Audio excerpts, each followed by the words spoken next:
Some NFL records make you a legend. These, they make you a cautionary tale. Interceptions, blowouts, fumbles, the kind of history no one wants to make. Let's talk about the NFL records you never want to break.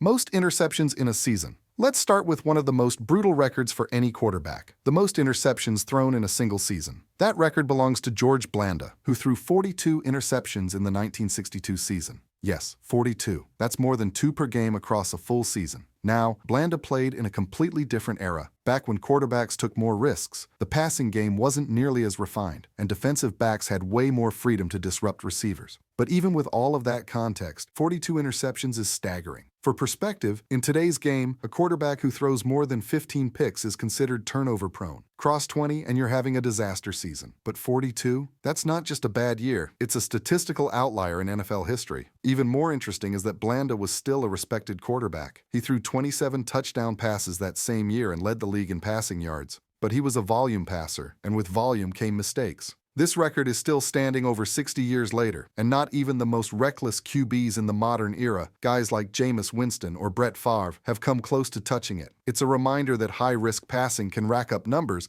but it can also spiral quickly. And once you're in the mid-20s for interceptions, coaches start thinking about benching you. By 30, fans are furious. At 42, you become the guy nobody ever wants to be compared to. Most fumbles in a career. Now we're talking about the most fumbles by a single player over a career. And ironically, that title goes to one of the most iconic quarterbacks of all time, Brett Favre. He fumbled the ball 166 times during his career. And here's the thing, Favre was a gunslinger, not just with his arm, but with his mentality. He took risks, extended plays, and tried to make something out of nothing. But that style of play came with a price. Every time he held onto the ball a little too long, moved outside the pocket, or dove for an extra yard, he risked losing control. And over 2 decades, that added up. You don't get to 166 fumbles by being sloppy for a season or two. You get there by being aggressive for an entire career. He fumbled in big moments, in small ones, in wins and losses. And while it never overshadowed his greatness, Favre is still a Hall of Famer, a Super Bowl champ, and one of the most beloved quarterbacks in NFL history. That number doesn't lie. It's the highest ever recorded. To put it in perspective, the average starting quarterback today might fumble 5 to 8 times a season. Multiply that over 20 seasons and you get why Favre's record sits where it does. But still, 166 is a mountain of lost opportunities. From fumbles over a career, let's shift to something even more painful. What happens when your entire coaching career is one big losing streak? Worst win-loss record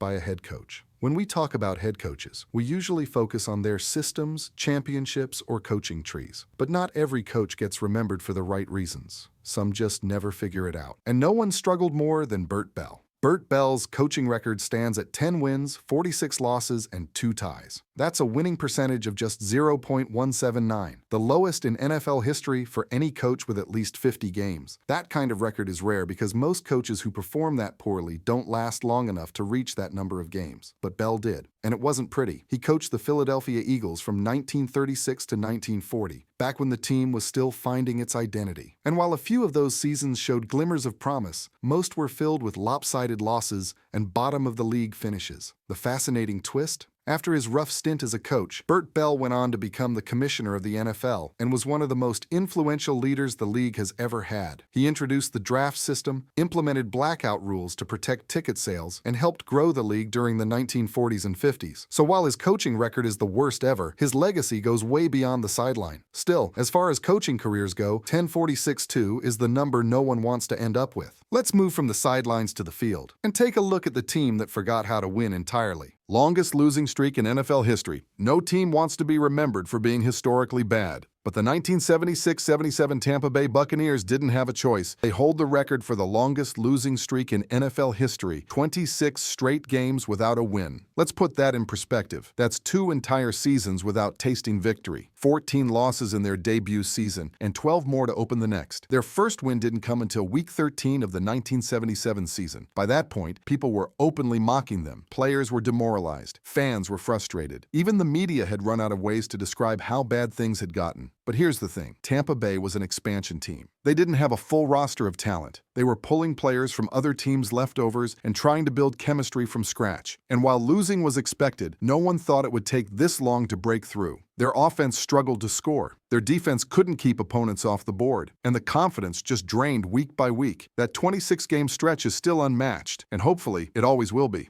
No team wants to relive what the Buccaneers went through in those first 2 seasons. Most yards allowed in a single game. The record for the most yards allowed by a defense in a single NFL game belongs to the Denver Broncos. On September 24, 2023, they gave up a staggering 726 total yards to the Miami Dolphins. That number is almost impossible to process. 726 yards in just 4 quarters of football. It wasn't just a bad game. It was a complete defensive breakdown, the kind that gets remembered for years, and for all the wrong reasons. Miami didn't just move the ball, they exploded. The Dolphins racked up 350 rushing yards and 376 passing yards, doing whatever they wanted, whenever they wanted. The Broncos couldn't stop the run. They couldn't cover receivers. They couldn't generate pressure. From start to finish, Denver looked overwhelmed, confused, and unprepared. This game wasn't just about the yardage total. It was about how easy it looked. Miami didn't even have Jalen Waddle available, and they still managed to score 70 points, just 2 short of tying the all-time record. Every time they touched the ball, it felt like a scoring opportunity. They averaged 10.2 yards per play, meaning every snap basically moved the chains. That level of efficiency isn't just rare, it's historic. For Denver, this game exposed deep problems. Scheme, effort, tackling, all of it collapsed. Giving up 400 or 500 yards is bad, but 726? That's a system failure at every level. Players were missing assignments, coaches couldn't adjust, and Miami took full advantage. The Broncos now own a record that no team wants to be associated with, not because it means they lost, but because it showed a level of defensive collapse that's never been seen before in the modern era. Fewest yards gained in a game. If you ever want to know what offensive rock bottom looks like in the NFL, look no further than the 1979 Seattle Seahawks. In a game against the Los Angeles Rams,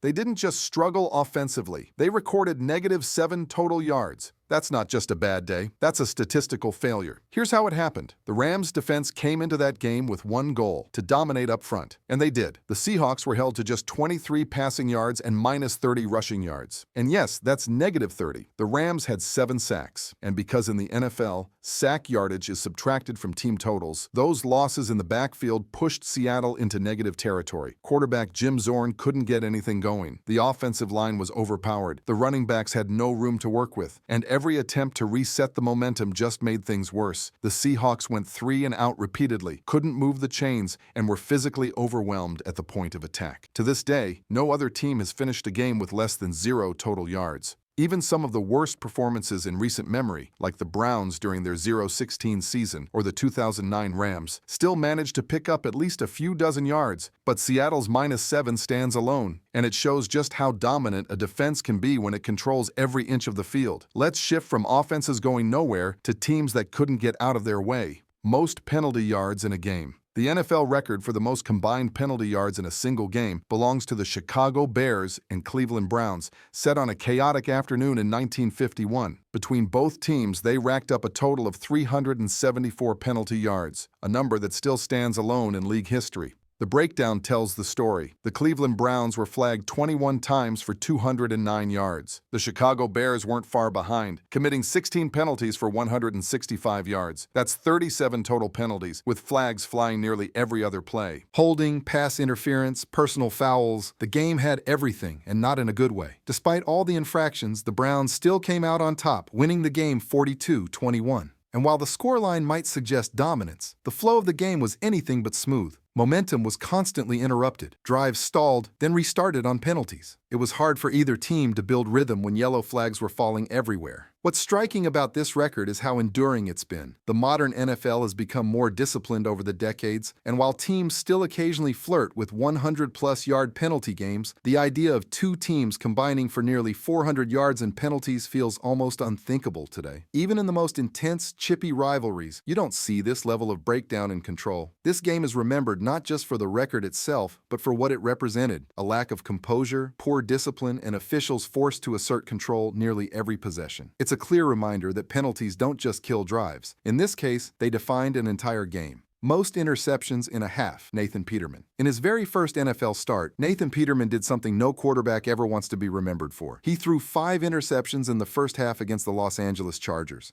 Not the game, just the first half. Peterman was a rookie with a strong preseason and some hope around him. But from the moment he took the field that day, everything unraveled. He looked rushed, confused, and completely unprepared for the speed and complexity of an NFL defense. The Chargers baited him into bad throws, disguised their coverages, and pounced on every mistake. Interception 1 came on the second drive, then another, and another. By the time the third quarter began, he was on the bench, and the damage was already done. Buffalo had been blown out, and Peterman's reputation took a hit that would follow him for years. This wasn't just about stats. This was about confidence. It's incredibly rare for a quarterback to throw 5 picks in an entire game, let alone one half. Even veteran QBs with bad days rarely hit that number. And what made it worse is that every interception told the same story: poor reads, miscommunication, and panicked decisions. Peterman continued in the league as a backup, but that game never disappeared. Every time his name came up, so did those 5 interceptions. It's a record that defined a player's narrative, even if he had more to offer. From one quarterback's nightmare to a team-wide struggle, let's now look at a record that captures complete offensive collapse over not just one game, but multiple. Longest touchdown drought. In 1977, the Tampa Bay Buccaneers went 6 straight games without scoring a single touchdown. That's the longest touchdown drought in modern NFL history. It's one thing to lose games, but going week after week without reaching the end zone is something else entirely. This wasn't just bad offense, it was non-functional. The drive stalled out early, field position was consistently poor, and execution in the red zone, when they even got there, was nearly non-existent. Over those 6 games, the Bucs managed only a handful of field goals. The fans were demoralized, players began to question their roles, and opposing defenses knew they didn't have to take major risks. Tampa simply wasn't a threat. This happened just 1 year after their record-setting losing streak, so the franchise was already in a fragile state. And without touchdowns, there was no momentum to build on. Every game became a test of patience and endurance, both for the team and for anyone watching. What this record shows is how quickly a lack of offensive rhythm can spiral. It's not always about bad quarterback play or weak receivers. Sometimes it's about timing, confidence, and cohesion. And in those 6 games, Tampa had none of it. Worst blowout in NFL history.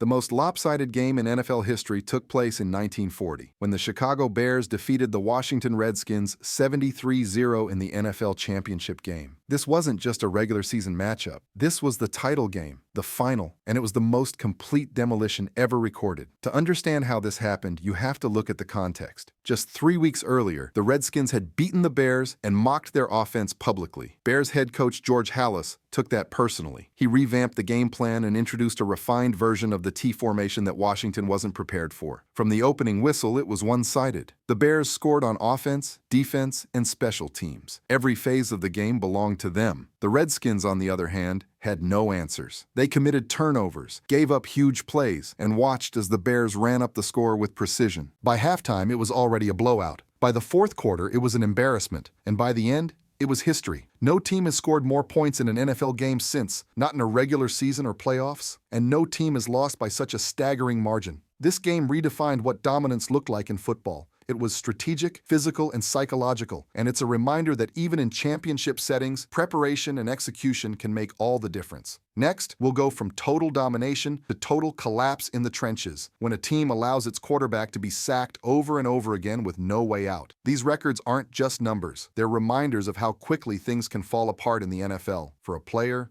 a coach, or an entire franchise. Interceptions, blowouts, fumbles, losing streaks, these moments stay in the books, whether anyone wants them there or not. Some are the result of bad games, others the result of years of mismanagement, but all of them carry the same weight. No one wants to be remembered for these kinds of records, but which one of them is the most unbelievable? Well, let me know in the comments, and don't forget to subscribe to the channel. Thank you.